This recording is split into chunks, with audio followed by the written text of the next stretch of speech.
Assalamualaikum warahmatullahi wabarakatuh. Salam sejahtera untuk kita semua. Shalom, Om Swastiastu, Namo Buddhaya, salam kebajikan Rahayu. Perkenalkan, nama saya Aisyah dari Fakultas Hukum Universitas 17 Agustus 1945 Surabaya dengan NIM 13125000004.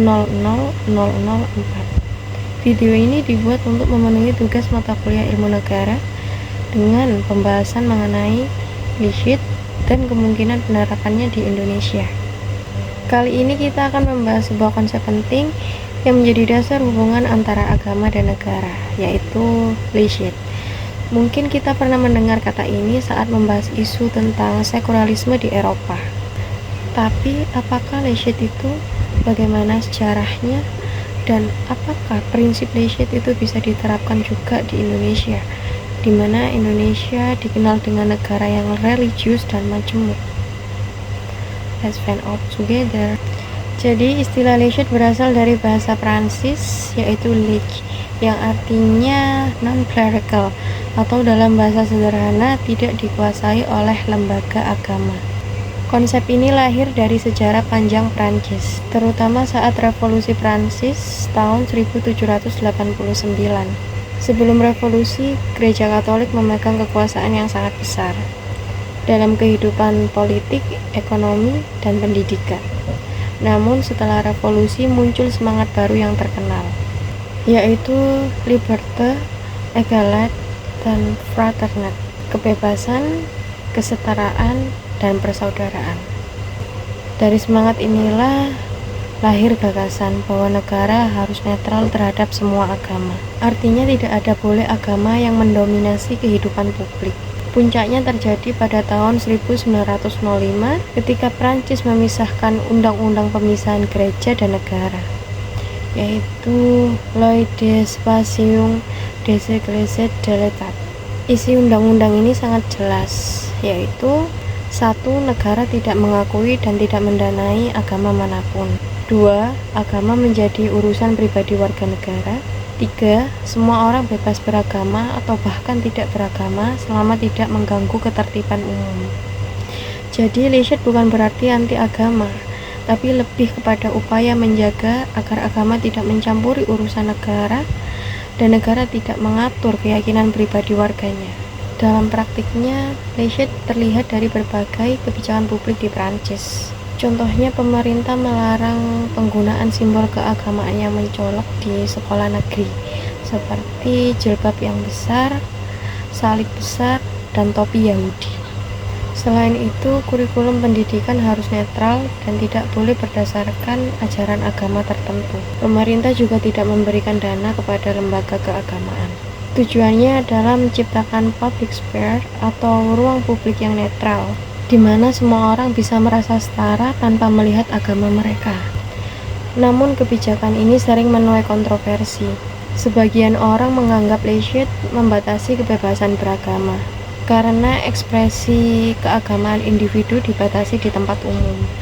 Nah, kalau dibandingkan dengan Indonesia, situasinya sangat berbeda. Indonesia bukan negara sekuler seperti Prancis dan bukan negara agama. Dalam Undang-Undang Dasar 1945 disebutkan bahwa negara kita berdasarkan ketuhanan yang Maha Esa. Artinya negara mengakui adanya Tuhan dan menjamin kebebasan beragama, tapi tidak berpihak pada satu agama tertentu. Jadi ketika ditanya, can leadership be applied in Indonesia? Jawabannya tidak bisa sepenuhnya, tapi beberapa prinsipnya bisa diadaptasi. Prinsip yang bisa diadaptasi maksudnya leadership memiliki beberapa sisi positif, yaitu mendorong toleransi dan netralitas negara. Kalau diadaptasi dengan bijak, hal ini bisa mencegah diskriminasi antar agama dan memperkuat rasa keadilan. Prinsip ini juga bisa mengurangi politisasi agama yang seringkali membuat masyarakat terpecah. Tapi di sisi lain ada juga tantangannya. Masyarakat Indonesia memiliki nilai religius yang sangat kuat dalam budaya dan hukum. Kalau negara benar-benar memisahkan diri dari agama, itu bisa bertentangan dengan Pancasila, khususnya sila pertama, ketuhanan yang Maha Esa. Selain itu, dalam konteks sosial kita, agama bukan hanya keyakinan pribadi, tapi juga identitas moral dan sosial.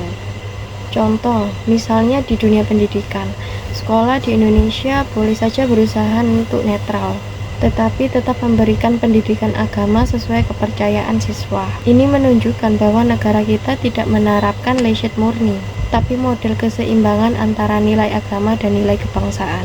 Kita bisa menyebutnya dengan leadership with Indonesian values, versi yang menyesuaikan dengan budaya dan Pancasila. Sebagai kesimpulan, leadership berasal dari sejarah perjuangan rakyat Prancis dalam membebaskan negara dari dominasi agama. Namun di Indonesia, konsep ini harus disesuaikan dengan nilai-nilai Pancasila dan realitas masyarakat yang religius. Jadi bukan berarti kita menolak leadership, tapi kita mengambil semangatnya, yaitu netralitas, keadilan, dan penghormatan terhadap kebebasan beragama. Sebagai warga negara, tugas kita adalah berpikir kritis dan tetap menghargai perbedaan. Karena pada akhirnya yang terpenting bukan meniru Prancis, tetapi bagaimana kita menciptakan harmoni antara agama dan negara dengan cara kita sendiri, the Indonesian way.